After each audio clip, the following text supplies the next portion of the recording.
You talked a bit, there was a good question tonight about Obama, which was quite similar to one I was going to ask, and perhaps I'll get you to touch on it again, which is, do you feel the hope? I mean, we were so caught up in it in New Zealand, I think almost as caught up in that campaign as you guys were, and I personally remember watching, with this gradually increasing hopefulness from when he was just, I forget the phrase, when he was off against Hillary Clinton, and then, sort of incredulously thinking, wow, this could really happen. And then, watching the speeches and everything after he was elected.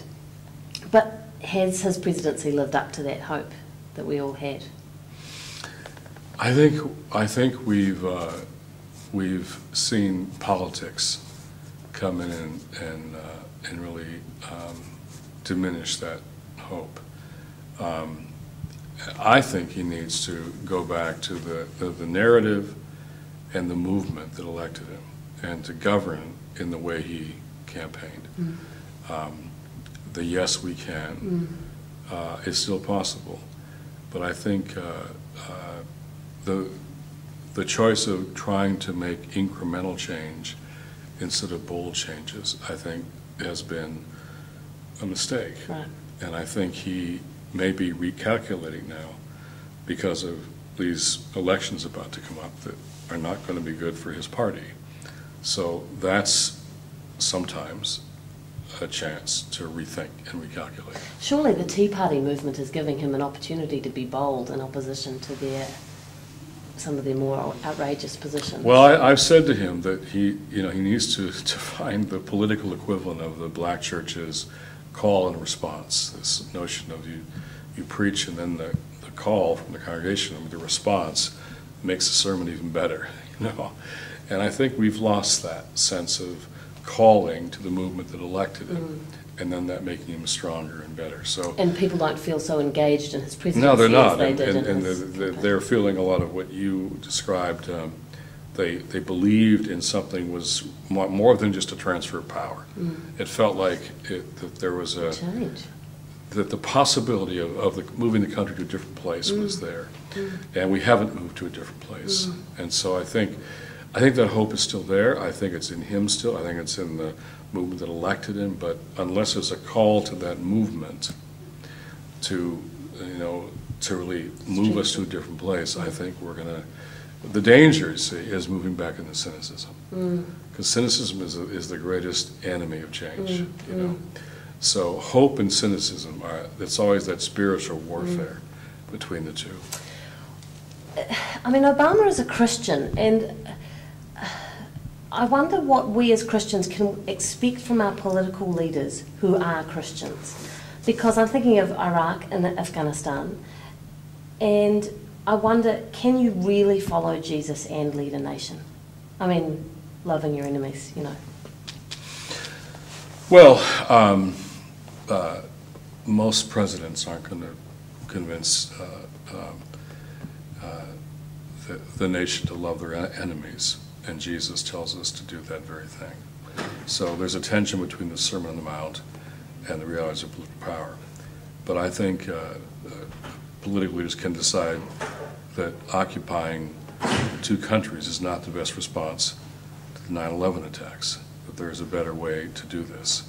So I think... but in Obama's equivocal position on the cultural centre that's planned to be built near Ground Zero, I mean, he doesn't seem to be living up to our hopes in that regard.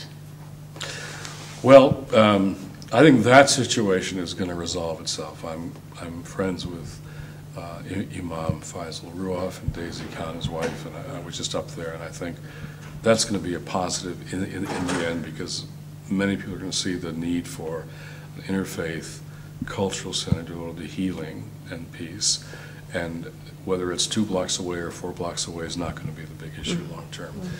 But I think he has tried to reach out to the Muslim world in a new way, and that's a positive thing.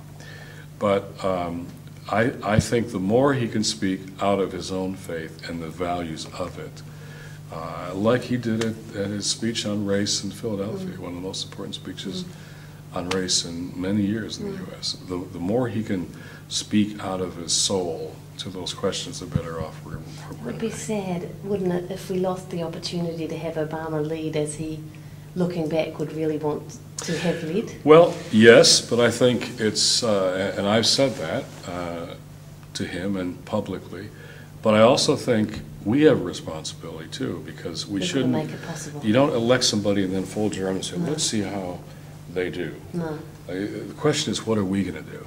What are we going to do? And I think now we all have to ask that question. We shouldn't wait to see what he does. We should say, this is what we're going to do. Yeah. And we want you to lead in this direction, but this is what we're going to do. Yeah. Romans 13, a passage I find particularly difficult. And you have a long and rowdy history of social activism. And I wonder, how can you reconcile that with Romans 13? You know, getting arrested 22 times. I have been arrested 22 times. I've had good discussions with judges who put me in jail sometimes. Sounds like something out of Boston Legal. How about civil disobedience is a part of how how the law is shaped and changed. I mean, sometimes the law is wrong. And to correct it, you've got to do nonviolent, peaceful civil disobedience and take the consequences of breaking the law. Other times you're breaking the law to raise a larger question. But I think Romans 13 says that the purpose of civil government is to, in fact, reward the good, punish the evil, and really serve the common good. That's what it's supposed to do. And when it fails to do that, government is not living up to its own proper vocation. And I think it's critical to hold government accountable, for, we talk about in the U.S., the purpose of life, liberty, and the pursuit of happiness, or I would say the general welfare, the Constitution says, or the common good. That's what it's supposed to do. So when it's not doing that, sometimes you got to hold it accountable. And so I've had judges say, sometimes, I'm struggling with this notion of law and conscience. So your sentence, all 30 of you, is to, and we'd been in jail for a few days, she said, you need to write me an essay on law and conscience. And that was our sentence. So you need to help me reflect on this. So. We need judicial discretion has its uses. Everyone's signalling at me madly, so I'm going to just finish with one last question, although there's many more I'd like to ask you. What are some of the ins that you use when you're trying to reach people? For example, I noticed in an interview about your most recent book, Rediscovering Values, you mentioned a couple of times how this culture of greed and selfishness is affecting our kids. And I can see this is really an effective way to reach people. And I just wonder, what are some of the other hooks that you use? And I don't ask this cynically, but as someone who's also engaged in trying to encourage social action. But I think we need to, if you can answer fairly quickly, because everyone's wanting us to. I think it's got to get personal. That's why I want young people to volunteer and not go right on the graduate school or law school or the workplace, but to take a year in a shelter or a refugee camp, or go where you're not supposed to be. You gotta personally understand the other side of the world. And the Jesuit Voluntary Service Corps has a wonderful slogan. They put kids in shelters and clinics and better women's places, and then they say, ruined for life. They want to ruin you for life. They want you to think differently the rest of your life because of that year you spent with those at the bottom. So I think it's got to get personal. As long as it's just here, it's never going to change our lives. It's got to get right down here. We got to feel it. Personal, isn't it? We got to feel it.